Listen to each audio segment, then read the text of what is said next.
Sa video na ito, welcome sa San Antonio Riverwalk, isa sa pinakamagandang destinasyon sa Texas. Dito maririnig mo ang mahina pero nakaka-relax na agos ng ilog habang dumadang ka sa mga makukulay na tindahan, restaurant at cafe sa gilid ng tubig. Habang naglalakad ka sa kahabaan ng Riverwalk, makikita mo ang mga magagandang tulay, ilaw sa gabi, at mga bangkang puno ng masasayang mga turista.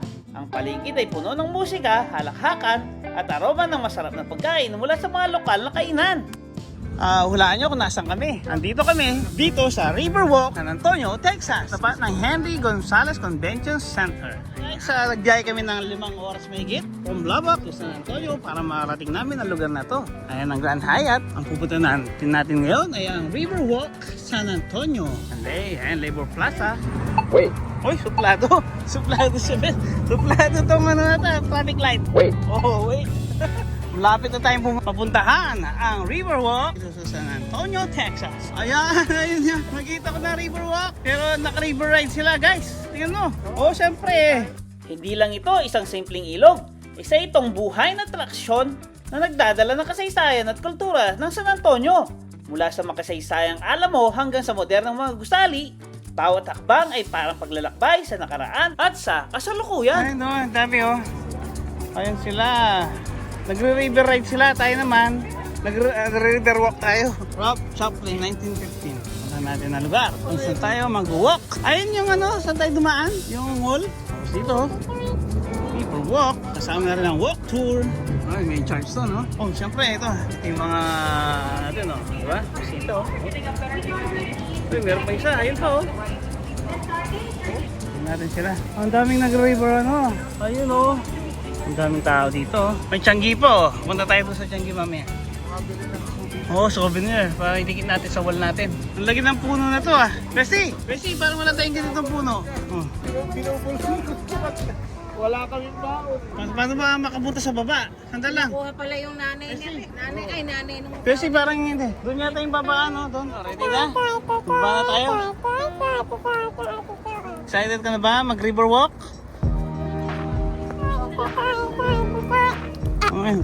Walk. Ano yung duck?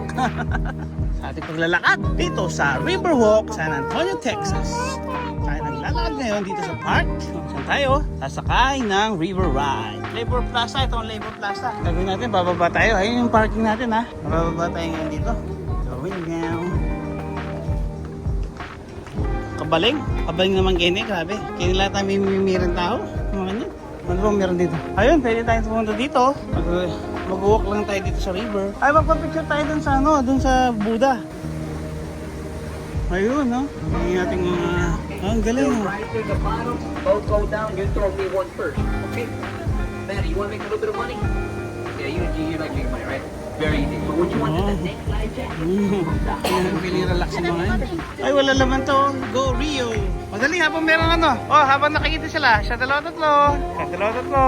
Dito sa Art Garden. Art Garden, San Antonio Riverwalk. Pakuha na ko yung larawan dito. Sa dalawa-tatlo. Punta tayo dun sa may Buddha. Buddha ba yan? Buddha, mayroon mga gano'n, river ride. Tayo naman, nagre-river walk. Ayun sila, Ayun, kopya, Kopya. Maglakad tayo dito sa Golden Buddha. Yun, ganda, Hindi tayo ngayon. Ang daming river ride. Maganda pa ng pasyalan tong river. Ayun, Shopsy River Center, Tapos meron mga dito, Tapos ayun. Nakita natin yun. Tapos meron naman dito, ang daming nakasakay. Color coding. May green, red,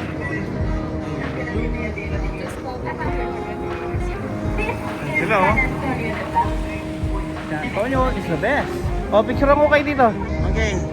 Isa, dalawa, tatlo. 1, 2, 3. Okay, one more time. Kayo na. Pasok kayo, pasok. Alis kayo dyan. Nandiyan kayo sige, 1, 2, 3. Turtle. Tiba-tiba yung mga na-check-in dito. Ang laki naman ito, Texas. May ilog ba talaga yan? O artificial na ilog? Ano yung nakalagay dyan? Sisitali, stargazing. Kasi may star siya. Akala ko sarap Texas yan. Si Pedro Reyes. Dahil, kapag-alak natin. Pedro Reyes. Ano ba tayo? Tuloy lang tayong paglalakad dito sa Riverwalk. Mamimit yan, kakainin nila yan. Wala siguro kumakain mga yan, kaya mamimit sila. Ito yung mapa, nasaan tayo dyan? You're here. Main plaza. O, yan. We are here. We're here. Sige, okay, maglakad-lakad na tayo. Gusto mo pumunta sa mall? Doon to, di ba? Shops. Ay, meron pang ano. May mall. Ay, may mall. Sige, maglakad-lakad pa tayo. Pupunta na pa tayo ng mall? O dito muna tayo sa labas? Mall muna tayo, papalamig. Oo, kasi mainit pa eh. O, ito ang Cover Street. Papasok tayo ngayon. Ito ang ilalim ng mall. Saan tayo naglalakad? Ayun ako sa kanan. May river sa gitna. May river. Tapos mga souvenir. Mga tindahan na souvenir. At syempre, sa kabila. Kasi sakay ng mga bangka. Doon dalawa. Masasakay ba tayo? Ito ang git. Ayos ba? Ayos mo pamasyal natin. Pero malamig dito, no? Bibili ba tayo? Ang ganda. Meron pang food court. Lakad pa tayo. Dito lang, sa Riverwalk. Ayun, mall. Indoor mall. Indoor mall siya. Restaurant to, restaurant. Ito yung mall. Talakad tayo dito.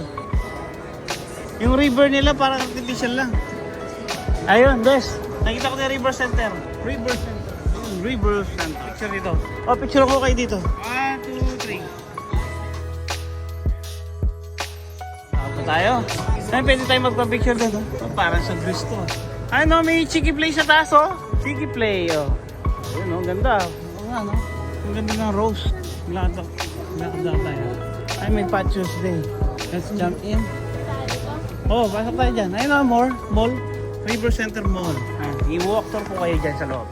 Kaya, kung gusto mong maramdaman ang kakaibang saya at ganda ng Texas, huwag mong palampasin ang San Antonio Riverwalk, ang puso at kaluluwa ng lungsod. Sa ano ka lang SM Mall. Here at SM. Sa SM ka lang Dito tayo ngayon sa Alamo Market. Ayun o, Alamo Market. Shakes. Mga tindahan ng mga souvenirs dito sa San Antonio, Texas. Ako naman yan, no? Grabe, oh. Tingnan nyo siya, oh. Taas. Enjoy ba kayo sa ating walking tour dito sa Riverside? Riverside ba o Riverwalk? Ang lawak pala ng mall na to. Sana may ganitong mall. Ang Alamo Market. O sige, 1, 2, 3. 1, 2, 3. Bye-bye, Alamo Market. Yung sa labas, pakita ko sa inyo yung nasa labas. Ayan siya, oh. Ganda, di ba? Ang ganda ng mall dito. Lakad tayo dito. Wandering. Mga rodeo hats, gusto nyo? Hats. Wandering cowboys. Pumasats. Pati yan. Wala, ibayad yan. Watutuyo. Pa. Basta tayo. Basta tayong maganda dito. Mag-pasyal dito sa loob. Ito, mag-exit tayo dito. Exit. Pa tayo nakakapunta rito eh. Ay, malamig. Ang ganda. Ay, parang highway na to Ito. Tingin kayo, bestie. 1, 2, 3. Kung gusto mo ng romantic date, masayang lakad kasama ang pamilya, o simpleng lugar para magpahinga, siguradong mapapahanga ka sa ganda at ginhawang atid ng San Antonio Riverwalk. Ayos ba? Oo.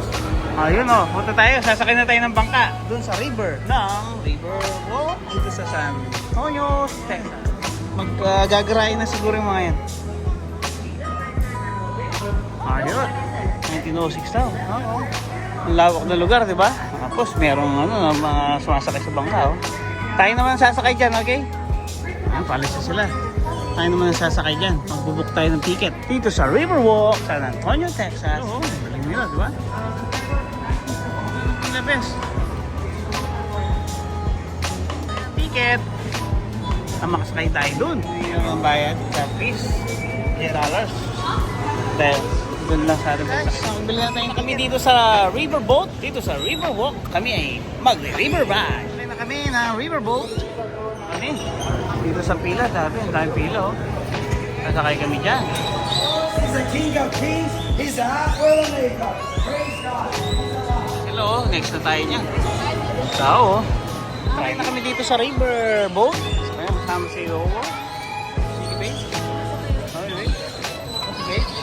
Siyempre, umpisa na natin ang tour kasama ng ating tour guide. Now, of course, before we get started with the tour, there are just a couple safety rules we're going to go over really quickly.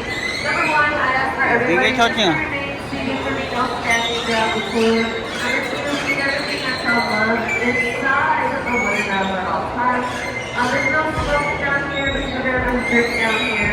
Now, people outside will be sitting down too now. People around you want to listen to the tour. And that's without me. Let's say one of you guys happen to fly overboard on my boat, or we somehow happen to sink.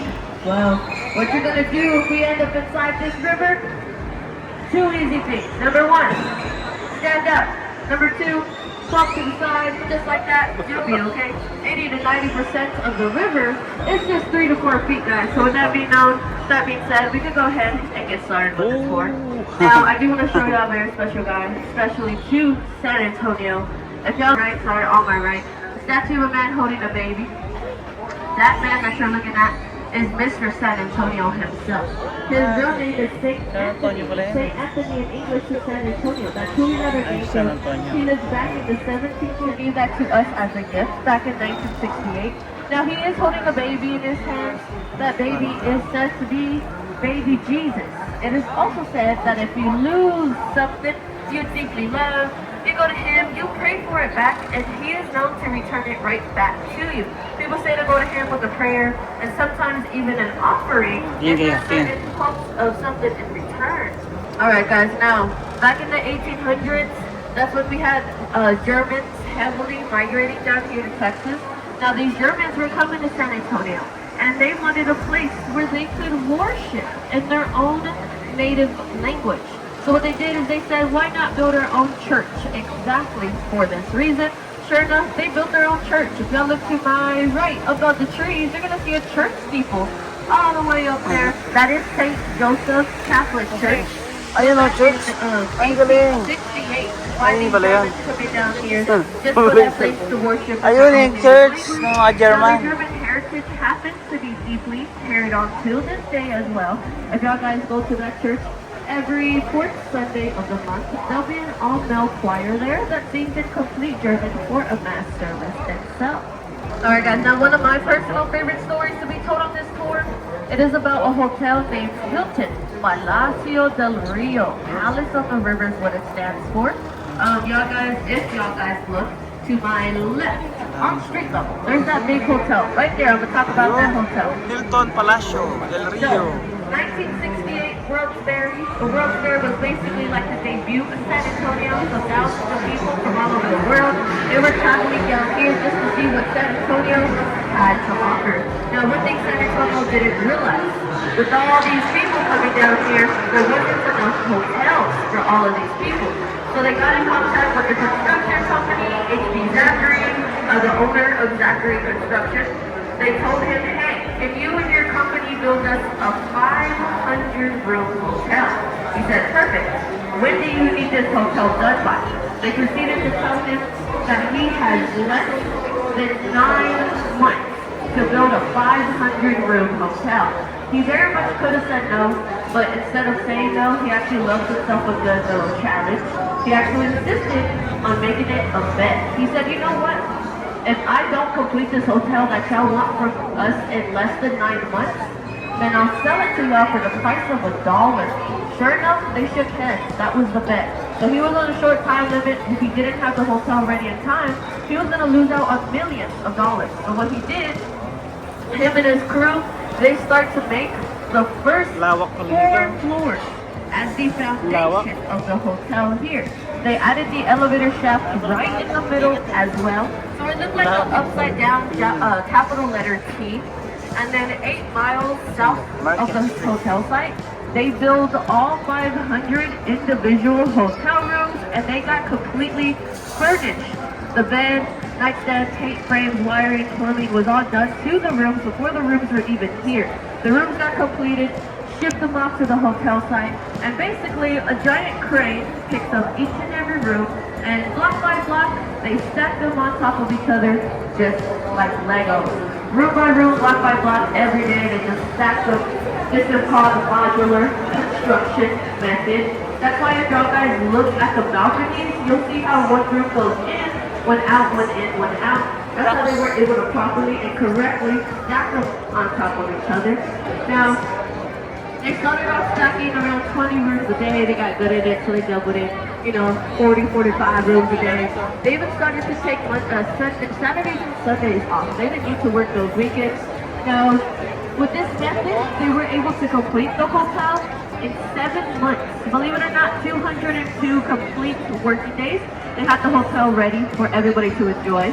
Now, they made it in the Guinness Book of World Records for the biggest and fastest hotel built of its size in the world. And they still hold that title to this day. Now, when it came down to the very last hotel room to be set into place, like the very, very last room, HB Zachary and his wife, they actually walked onto the balcony and they allowed the crane to pick up the hotel room with them on the balcony the whole entire time. They got dragged in the sky by a giant crane on the hotel room just to be set into place with the last room as the last room. Sure enough, that's what they did. Now guys, y'all want to see where San Antonio all started? Well, look in front of us to the left. You see those houses up there? That's La Villita, meaning the village or small village. This is the first and original neighborhood to get established in 1722 by Spanish soldiers who fought the battle of the Alamo.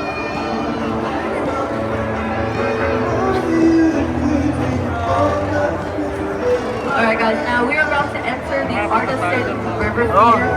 This is an open air venue built back in 1946. On the left-hand side, it could seat up to 800 people.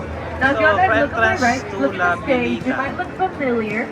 If any of you guys have seen the movie Miss Congeniality starring Sandra Bullock, so that's why it looks familiar. One of the scenes from the movie was filmed right here on this very stage. So there are also 5 bronze bells on top of the stage in honor of the 5 bishops that we have down here in San Antonio.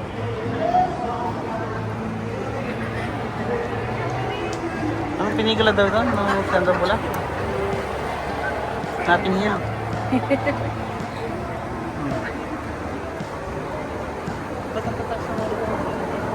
Alright y'all, coming up ahead of us on our right hand side, there's a statue up there of a rancher with the cattle. This is the Briscoe Western Art Museum on my right hand side. Now, in 1930, y'all are looking at what used to be the San Antonio Public Library. 1968 came around, they changed it to the Hertzberg Circus Museum. Now, if you go inside the Briscoe, you'll be able to see Santa Ana ceremonial sword and Pacho Villa's last known saddle. And those are just 2 of the many things that they have to offer there. Now this bridge coming up ahead of us, this is one of the lowest bridges on the Riverwalk. With that being said, don't worry about getting a free haircut. You have to be over 7 feet tall to hit your head. So if you're under 7 feet, no need to duck. Your head's okay. Oh no. Hi, watch your head.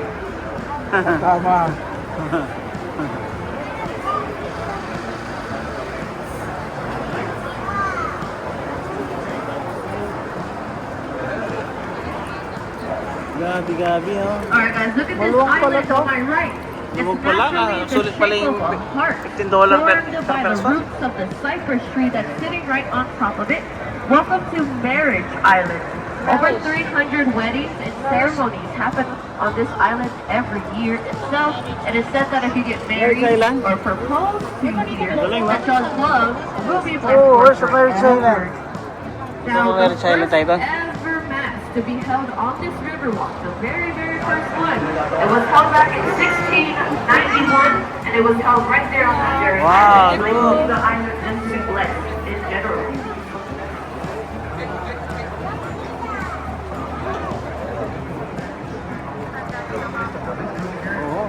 Alright guys, now a little bit back Hindi tayo nakapunta rito. The first original name for this river, it was actually never the San Antonio Riverwalk. The first name was Guana River, meaning for refreshing waters. 1691 is the year that they changed the name to the San Antonio River.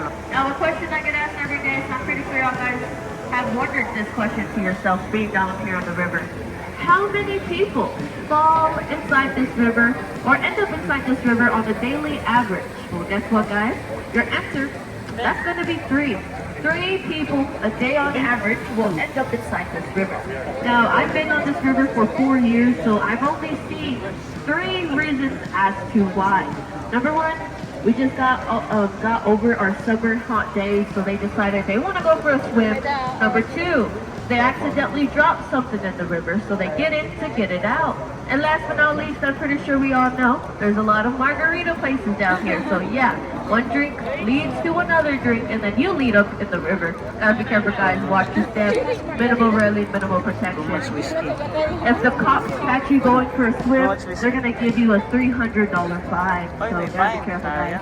But with that being said, on my left, look to my left, got this beautiful tower. Now look in between the first and second floor. See those are faces, and those are known as grotesque. Y'all are looking at the tower light building. It was built back in 1929. It got built by 2 brothers, the Smith brothers. Now the Smith brothers, they happen to be very superstitious, so that's why they put those grotesques there and the gargoyles at the top of the building.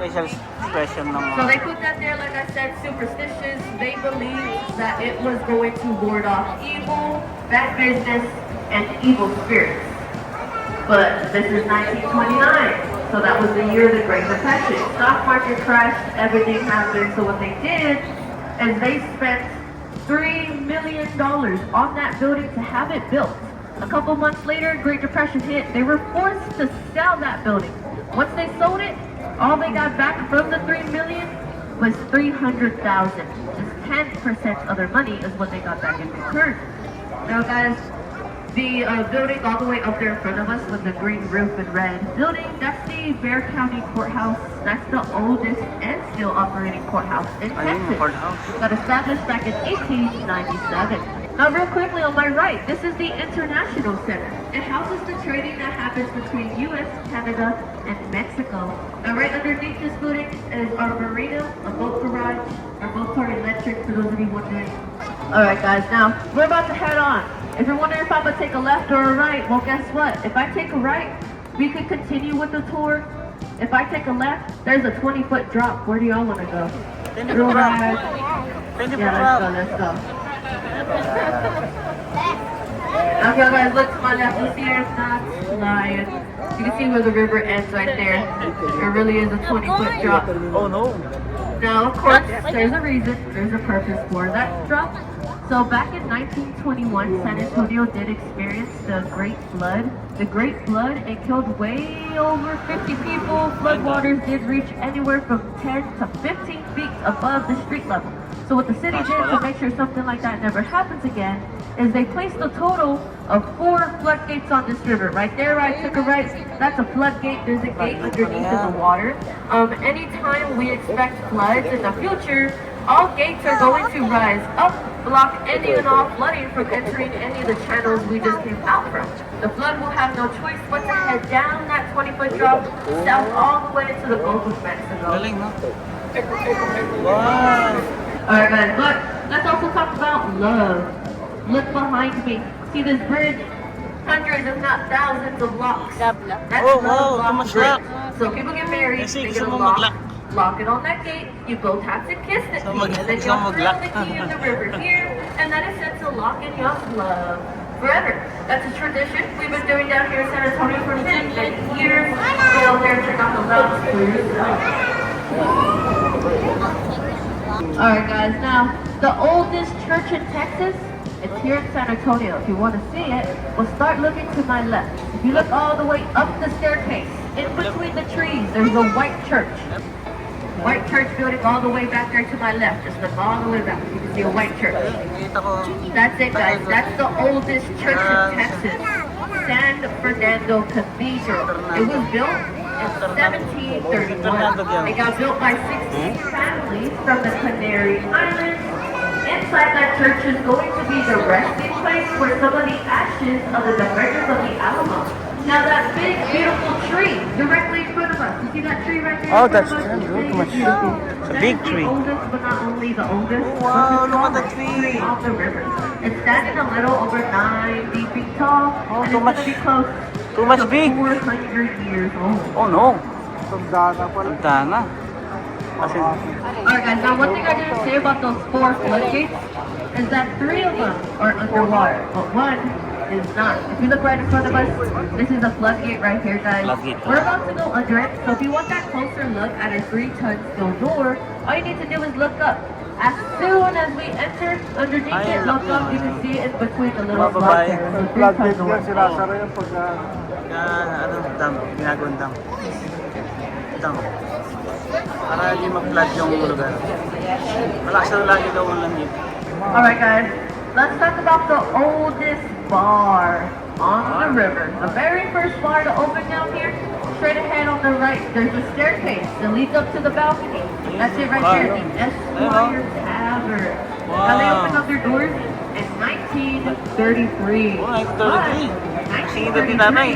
That's the year alcohol became Your age. illegal. Wala pa ako The Constitution law that set the place. So, what they did, they just changed up all the cities. Slash.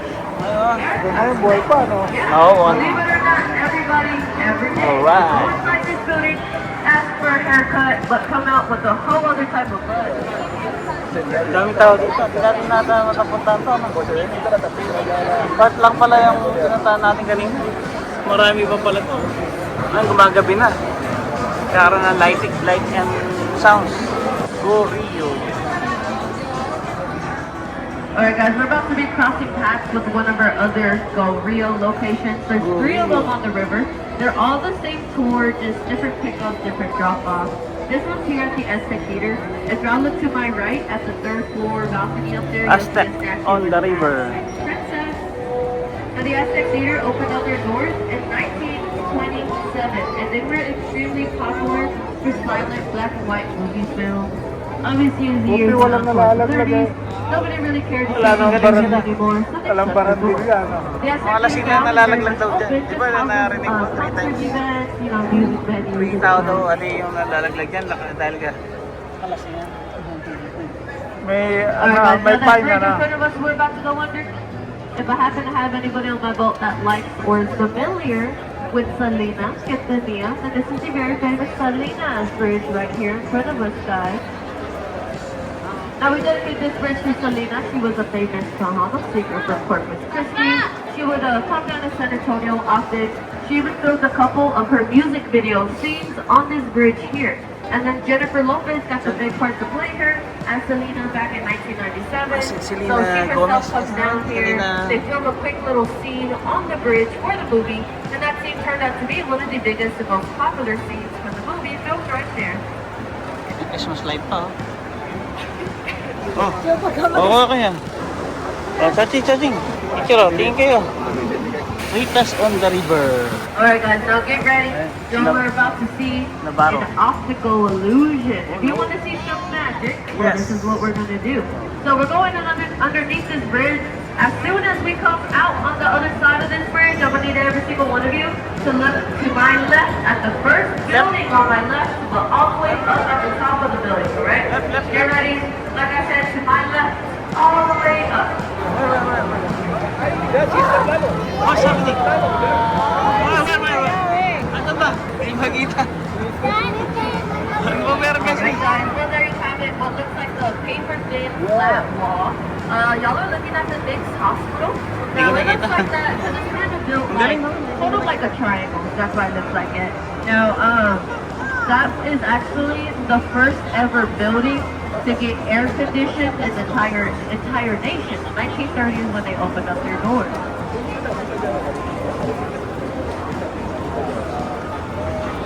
Dapat dito ka na lang kumuha ng hotel.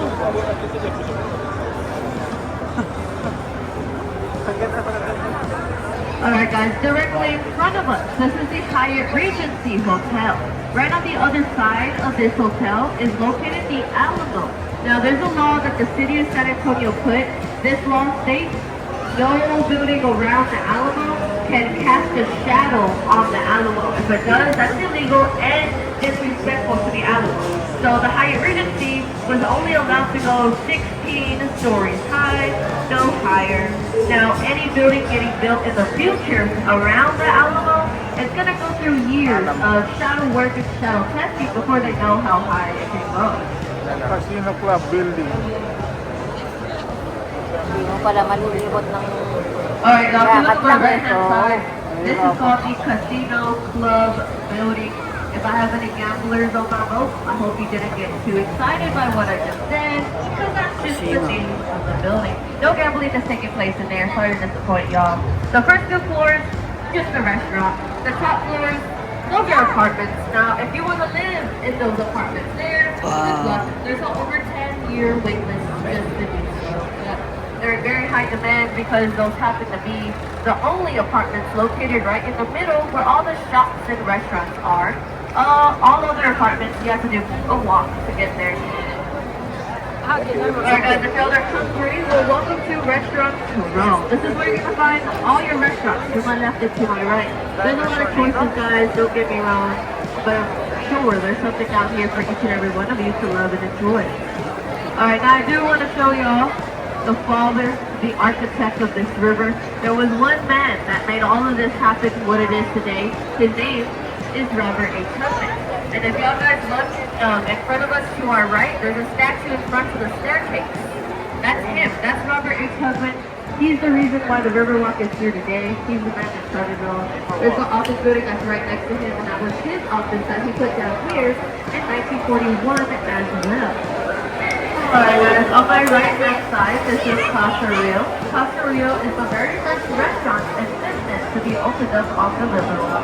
1946 is when they opened up their doors.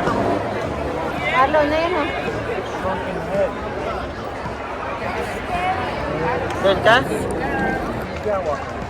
Alright guys, I do get asked as well if the Riverwalk is man-made or if this is natural. It's both of them actually, so this bridge we're about to go under, it's the meeting point for both man-made and natural. So we are now exiting the natural part of the river and we are entering the man-made part. So everything up ahead of us is all man-made, everything behind me on this side of the bridge is all natural river. Now this extension part was built back in 1968. Porque ya vamos a terminar el tour, pero tenemos que evitar que hagamos kayo,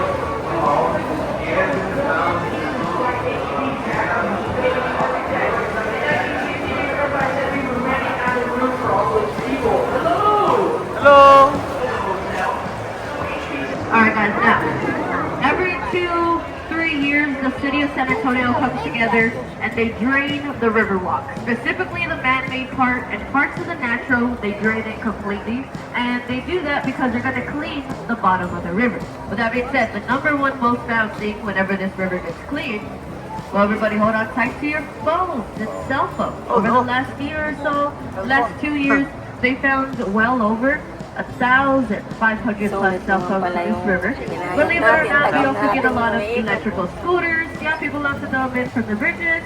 We get chairs from the restaurants, pounds of silverware from the restaurants, hats, wallets, IDs, glasses, purses, bags, jewelry, money. Pretty much anything and everything you can imagine somebody's going to have is in the river as we speak. Alright guys, if you want to see the Tower of the Americas, look to my right in between the trees in the sky. There it is, guys. Wow! Y'all are looking at the tower that got built back in 1968, and that was the staple of the World's Fair. That is the second tallest observation deck in the nation. It stands at 750 feet tall. Now, all the way up at the top of the tower, there's a restaurant, and if you eat at that restaurant, the tower does rotate from the inside. Now, a couple years ago, the city held a competition, and this competition basically was to see who's the fastest to climb from the bottom to the top of that tower. So, keep in mind, there happens to be over 952 steps.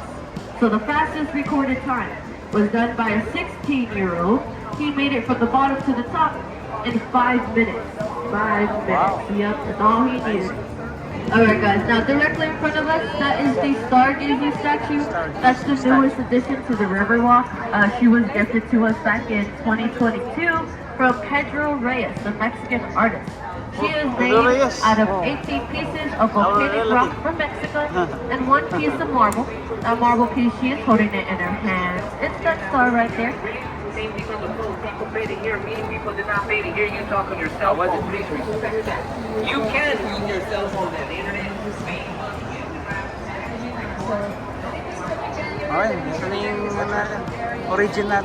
Okay, dito na tapos ang ating Riverwalk tour.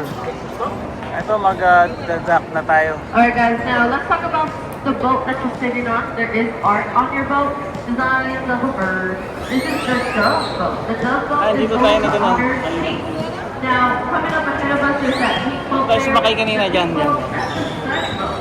The sun boat is going to honor the 300 days on average that San Antonio gets to experience sunshine.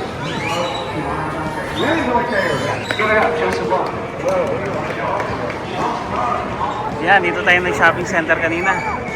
Alright guys, now directly ahead of us there's that big old sign that says River Center. Welcome to San Antonio's second River Center. largest mall. This is River Center Mall. It's a 3-story mall. It has like the IMAX movie theater. There's a Legoland, a sea life aquarium, you know, bungee jumping, rock climbing, shopping and eating. They also have a burger down here that's completely covered in gold. It's a $500 burger, and yes, you do eat it. Now, if you go to the IMAX movie theater that they have here at this mall, they have an exclusive short film only to this IMAX movie theater called The Price of Freedom. For those of y'all interested more about the Battle of the Alamo, that's basically what it's about. So I would suggest to go check it out. Like I said, this is the only IMAX that has that movie to offer. Alright guys, now I want to tell you the story of the Marriott. If y'all look straight and then straight up right there, there's that big hotel. That's the one I'm talking about right there, guys. So, back in 1906, there was a completely different hotel right there in its place. It was called the Fairmont. They left it there after they used it for a couple of years, but they just left it vacant and abandoned. They didn't use it, but it was there. The Marriott asked them, hey, can we tear the hotel down? You're not using it. We want to build a Marriott. They said no. They said it has a lot of historical significance. You're not going to tear it down. So what the Marriott ended up doing to the Fairmont, since they couldn't tear it down, they dug it out the ground. 1,600 tons got dug out the ground. They put this hotel in the back of flatbed trucks, and these trucks moved the hotel 4 to 5 blocks down the street. They found an empty plot, said this is perfect, put the hotel right back in the ground, reconnected all the wiring and plumbing, and just like that, reopened up their doors like brand new. So yes, the hotel literally got dragged down the street just so they didn't tear it down. Now guys, one and last final story before we end off this tour here. Now a couple years ago, there was a comedian that came down to San Antonio by the name of Steve-O. You may know him, you may not. Now what this man thought would be a super great idea is to go to this street bridge in front of us, the big street bridge, and jump off into the river. Nobody decided to tell him that the river walk is 3 to 4 feet, but he quickly found out when he landed in the water. He broke his tailbone, injured himself some more, and they banned him from life from this very river. He could never come back down here just because he decided to jump off the bridge. Natapos ang ating So guys, go and have fun out there by all yeah. means. I'm not just talking. Just don't do anything like that. I want to see y'all safe, and I want to see y'all back out here again. Don't get banned from the Riverwalk, guys. There's some Okay, bye-bye. Natapos ang aming Riverwalk tour. Nag-ride kami dito sa may river. Yan. Ayun, kakalabas lang namin. Nahilog pa ako. Malabas na kami. Ang lakas naman, no? Ayun sila, yung mga kasama natin. Nag-enjoy ba kayo? Nag-enjoy ba kayo? Nag-enjoy ba kayo? Ah, ang ganda. Oh, saan tayo pupunta dito? May UMC po, taga-UMC. Ang lagi na, Stargazler. Saan tayo pupunta kayo? Dito tayo. Excuse us. Ayan, papunta na tayo ngayon sa ating magkakape muna tayo dun sa Starbucks. Tapos nating magkape ay kakain. Nahilo ka ba, mama? Meron ka bang bonamin? Okay, dahon ng bayabas. Dapat nagdala ka. Layo rin pala, 30 minutes, 35 minutes. Ang tagal ko nangalay nga ako sa kakahawak ng cellphone ko. Akala ko mahulog yung cellphone ko. Okay. Mamaya na lang. Pupungkal lang ng kahoy. Pinapanood mo ng 5 oras. O, dito. Saan tayo pupunta kayo? Oh, chung match na naman si... Sabi, ang haba ng ano namin. Alam nyo bang yung river na yan, tinur namin ng 30 minutes. Sabi, ganun katagal. Pero nag-enjoy kami. Ang haba pala nito. Ayun o, mga souvenir. Ano yan? Mga... shop dito. Tapos natin dito sa Riverwalk. Bukas, pupunta tayo. Ang SeaWorld. Falls. Tayo, dali. Make sure kayo. Isa, dalawa, tatlo. Okay. Dito nagtatapos ang ating paglalakbay sa kahangahangang Riverwalk ng San Antonio, Texas. Isang lugar na tunay na pinagsasama ng kasaysayan, sining, kalikasan. Sa bawat hakbang ng tabing ilog na to, dama mo ang buhay at sigla ng lungsod. Mula sa mga makukulay na ilaw, masasarap na pagkain, hanggang sa ngiti ng mga taong nakakasalubong mo. Ang Riverwalk ay hindi lamang isang atraksyon, kundi isang karanasang mag-iiwan ng alaala ng kapayapaan at kasiyahan. Kaya sa inyong pag-alis, baunin natin ang ganda at inspirasyon ng lugar na ito. Patunay na minsan ang pinakamagagandang tanawin ay matatagpuan sa tabi lamang ng ilog. Maraming salamat hanggang sa muli nating paglalakbay. Bye-bye!